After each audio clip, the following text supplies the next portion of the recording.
So ಈ ಗಿಡ ನೆಡೋ ಕಾರ್ಯಕ್ರಮ ನಿಜವಾಗಿ ಕಾರ್ಯರೂಪಕ್ಕೆ ಬರಬೇಕು, ದಾಖಲೆ ಏನು ಹೇಳುತ್ತೆ ಅದರ ಪ್ರಕಾರ ಕೆಲಸ ಆಗಬೇಕು ಅಂತ ಹೇಳಿದ್ರೆ ಅಧಿಕಾರಿಗಳ ಜೊತೆಗೆ ಸಾರ್ವಜನಿಕರ ಸಹಭಾಗಿತ್ವದಲ್ಲಿ ಮಾಡಿದರೆ ಈ ಕಾರ್ಯಕ್ರಮ ಸಮರ್ಪಕವಾಗಿ ಆಗುತ್ತೆ ಅನ್ನೋದು ನನ್ನ ನಂಬಿಕೆ.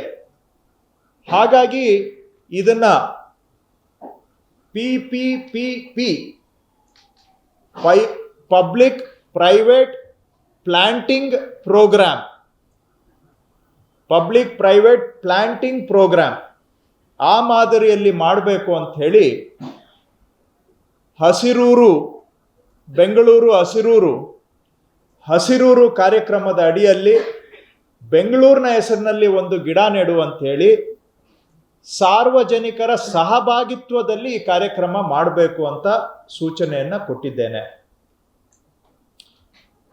ಈ 64,000 ಗಿಡ ಎಲ್ಲಿ ನೆಡಬೇಕು ಅಂತ ಮೊದಲನೇ ಆಯ್ಕೆಯನ್ನ ನಾವು ಸಾರ್ವಜನಿಕರಿಗೆ ಕೊಡ್ತಾ ಇದ್ದೇವೆ. ಸಾರ್ವಜನಿಕರು ಅಂದ್ರೆ ಯಾರು ಬೇಕೋ ಇಂಡಿವಿಜುವಲ್ಸು ಕೇಳ್ಬೋದಾ ಅಂತ ನೀವು ಕೇಳ್ಬೋದು. ಈಗ ನಮ್ಮ ಬಹುತೇಕ ಬೆಂಗಳೂರಿನ ಎಲ್ಲ ಬಡಾವಣೆಗಳಲ್ಲೂ ಕೂಡ ನಿವಾಸಿಗಳ ಕ್ಷೇಮಾಭಿವೃದ್ಧಿ ಸಂಘಗಳು ಇದ್ದಾವೆ, ರೆಸಿಡೆಂಟ್ ವೆಲ್ಫೇರ್ ಅಸೋಸಿಯೇಷನ್.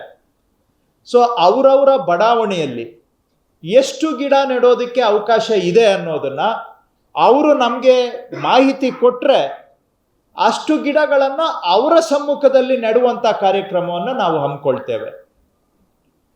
ಸೊ ಕನಿಷ್ಠ ಒಂದು ಬಡಾವಣೆಯಲ್ಲಿ 30 ಗಿಡ ನೆಡೋದಕ್ಕೆ ಸ್ಥಳಾವಕಾಶ ಇರಬೇಕು. ಯಾಕೆಂದರೆ ಕಾಂಟ್ರಾಕ್ಟ್ರು 5 ಗಿಡ 10 ಗಿಡ ನಡಿ ಅಂತ ಹೇಳಿದರೆ ಅವರು JCB ತೊಗೊಂಡು ಹೋಗ್ಬೇಕು, ಟ್ರ್ಯಾಕ್ಟರ್ ತೊಗೊಂಡು ಹೋಗ್ಬೇಕು, ಗೊಬ್ಬರ ತೊಗೊಂಡು ಹೋಗ್ಬೇಕು, ಕಷ್ಟ ಆಗುತ್ತೆ ಪ್ರಾಕ್ಟಿಕಲಿ. ಹಾಗಾಗಿ ಕನಿಷ್ಠ ಒಂದು ಬಡಾವಣೆಯಲ್ಲಿ 30 ಗಿಡಗಳಾದರೂ ನೆಡೋದಕ್ಕೆ ನಿಮ್ಮ ಬಡಾವಣೆಯಲ್ಲಿ ಸ್ಥಳಾವಕಾಶ ಇದ್ದರೆ ನಮಗೆ ನೀವು ಮನವಿಯನ್ನು ಕೊಡಿ. ಗಿಡದಿಂದ ಗಿಡಕ್ಕೆ ಕನಿಷ್ಠ 12 ಅಡಿ ಆದರೂ ಅಂತರ ಇರಲೇಬೇಕು. 12 ಅಡಿ ಆದರೂ ಅಂತರ ಇರಬೇಕು. 12 ಅಡಿ ಅಂತರ ಇದ್ದು ನಿಮ್ಮ ಬಡಾವಣೆಯಲ್ಲಿ 30 ಗಿಡ ನೆಡೋದಕ್ಕೆ ಅವಕಾಶ ಇದ್ದರೆ ತಾವು ನಿಮ್ಮ ಮನವಿಯನ್ನು ನಮಗೆ ಕೊಟ್ಟರೆ ನಮ್ಮ ಅಧಿಕಾರಿಗಳು ಸ್ಥಳ ಪರಿಶೀಲನೆ ಮಾಡಿ ನಿಮ್ಮನ್ನು ಸಂಪರ್ಕ ಮಾಡಿ ನಿಮ್ಮ ಸಮ್ಮುಖದಲ್ಲಿ ಗಿಡ ನೆಡೋ ಕಾರ್ಯಕ್ರಮವನ್ನು ನಾವು ಮಾಡ್ತೇವೆ. ಯಾವ್ಯಾವ ಬಡಾವಣೆಯಲ್ಲಿ ಎಷ್ಟೆಷ್ಟು ಗಿಡ ನೆಡ್ತಾ ಇದ್ದೇವೆ ಅನ್ನೋದನ್ನ ವೆಬ್ಸೈಟಲ್ಲಿ ನಾವು ಪಬ್ಲಿಷ್ ಮಾಡ್ತೇವೆ. ಇದು ಎಲ್ಲರ ಮಾಹಿತಿಗೆ ಸಿಗಬೇಕು, ಪಾರದರ್ಶಕತನ ಬರಬೇಕು. 64,000 ಗಿಡ ಯಾವ್ಯಾವ ಲೊಕೇಶನಲ್ಲಿ ನೆಟ್ಟಿದ್ದೇವೆ ಅನ್ನೋದನ್ನ ಪಬ್ಲಿಷ್ ಮಾಡಬೇಕು ಅಂತಲೂ ನಾನು ಸೂಚನೆ ಕೊಟ್ಟಿದ್ದೇನೆ.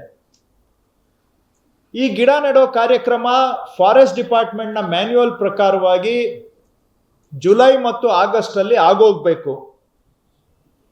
ಯಾಕಂದರೆ ಮಳೆ ಸಾಧಾರಣವಾಗಿ ಅವಲಂಬಿಸಬಹುದಾದಂಥ ಮಳೆ ಆಗುವಂತಹದ್ದು ಜುಲೈ ಮತ್ತು ಆಗಸ್ಟ್ನಲ್ಲಿ.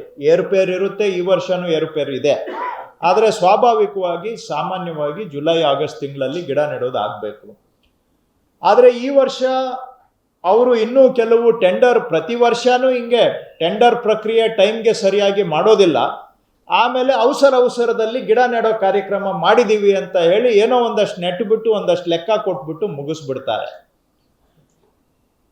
ಇನ್ನು ಮುಂದೆ ಆ ರೀತಿ ಆಗಬಾರ್ದು ಅಂತ ನಾನು ಸೂಚನೆ ಕೊಟ್ಟಿದ್ದೇನೆ. ಈ ವರ್ಷನೂ ಕೆಲವು ಇನ್ನೂ ಟೆಂಡರ್ ಫೈನಲೈಸ್ ಆಗಿಲ್ಲ. ನಾನು ಅವ್ರಿಗೆ ಹೇಳಿದ್ದೇನೆ, ಇನ್ನೇನೇ ಇದ್ರೂ ಕೂಡ ಇನ್ನೊಂದು 10 ದಿನದಲ್ಲಿ ನಿಮ್ಮದು ಎಲ್ಲ ಟೆಂಡರ್ ಫಾರ್ಮ್ಯಾಲಿಟೀಸನ್ನು ಮುಗಿಸ್ಕೊಳ್ಬೇಕು.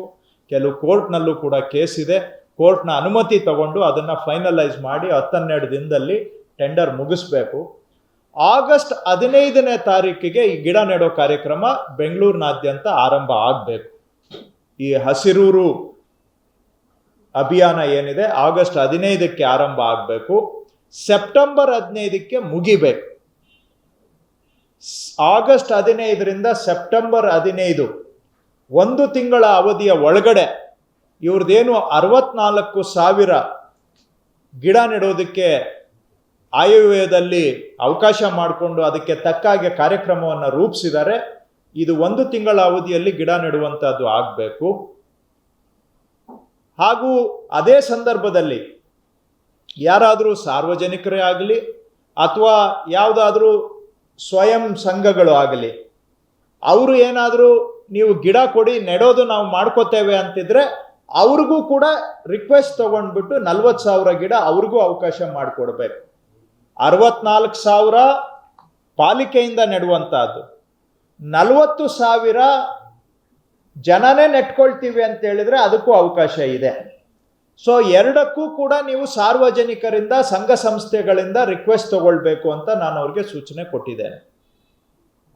ಸೊ ಇದರಲ್ಲಿ ಫಸ್ಟ್ ಪ್ರಯಾರಿಟಿ ನಿವಾಸಿಗಳ ಕ್ಷೇಮಾಭಿವೃದ್ಧಿ ಸಂಘ, ರೆಸಿಡೆಂಟ್ ವೆಲ್ಫೇರ್ ಅಸೋಸಿಯೇಷನ್ಗೆ ಫಸ್ಟ್ ಪ್ರಯಾರಿಟಿ.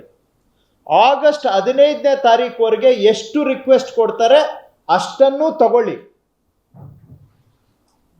ಆ ರಿಕ್ವೆಸ್ಟ್ ಬರದೇ ಇರೋ ಸಂಖ್ಯೆಯನ್ನ ನೀವು ಕೆರೆಯಲ್ಲಿ ಅಥವಾ ಪಾರ್ಕಲ್ಲಿ ಅಥವಾ ಮೇನ್ ರೋಡ್ ಸೈಡಲ್ಲಿ ನೆಡೋದಕ್ಕೆ ಅವಕಾಶ ಮಾಡಿಕೊಳ್ಳಿ ಅಂತೇಳಿ ನಾನು ಅಧಿಕಾರಿಗಳಿಗೆ ಸೂಚನೆ ಕೊಟ್ಟಿದ್ದೇನೆ.